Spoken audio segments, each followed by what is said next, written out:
So,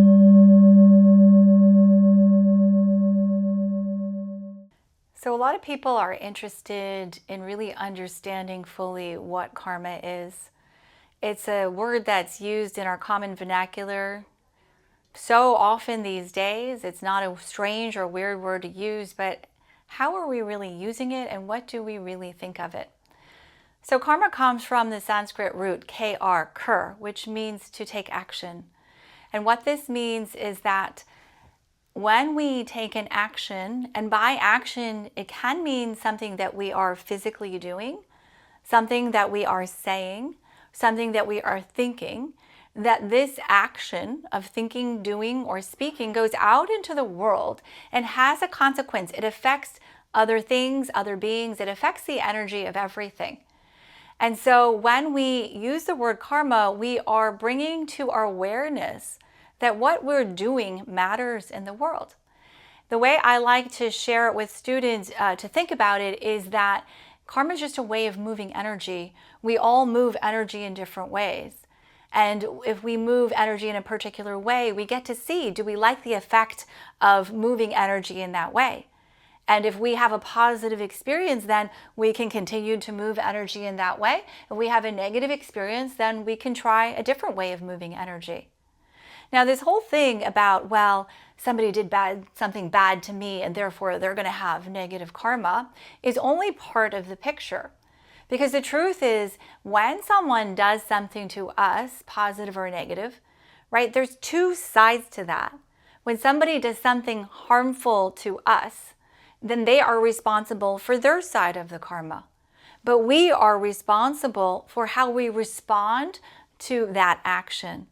So even if somebody does something intentionally negative to you, you can also incur karma if you have a negative response to what is being done to you.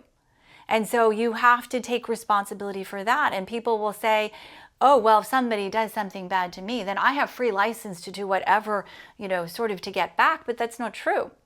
And how you respond depends on where you have evolved to. And we can't lie about these things. We reflexively respond or react to things. And so spiritual cultivation is that we elevate our understanding of actions in this world.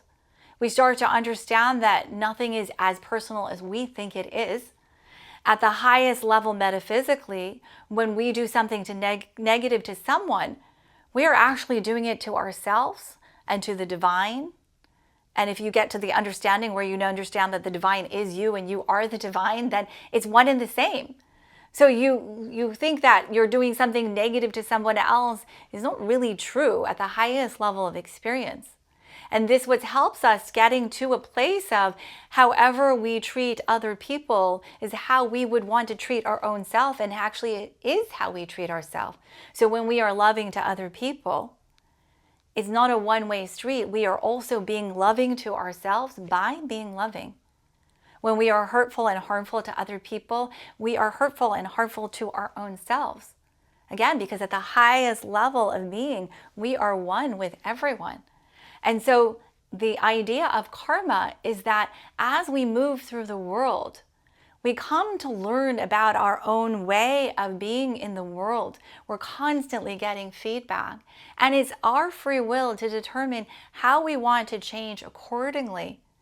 And then through that, we learn and grow. Ultimately, we eventually end up being in a place, evolving to a place that actually the only thing we want to bring to other people is love, right? Is kindness, is generosity, is joy, is light.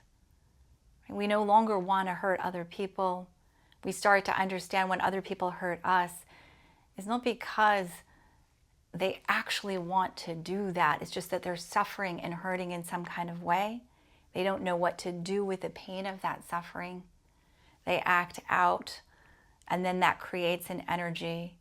And so it's up to us to decide how we want to respond to that. One thing I've learned as a teacher and an acupuncture practitioner is that no matter how someone treats you, if you set the boundaries appropriately with an open heart, but always stay in a place of love, this is how people eventually start to heal from their negative patterning In fact, this is what love relationships are all about. When we love someone unconditionally, whether it's your child or your partner, if they act out and behave badly, and we still hold space for them that is a loving field of energy, then what happens is they will experience their own negativity. If you only reflect the love and the light back to them, then they will feel their own negativity. You won't even have to tell them what they did wrong. They will feel it themselves and they will self-correct.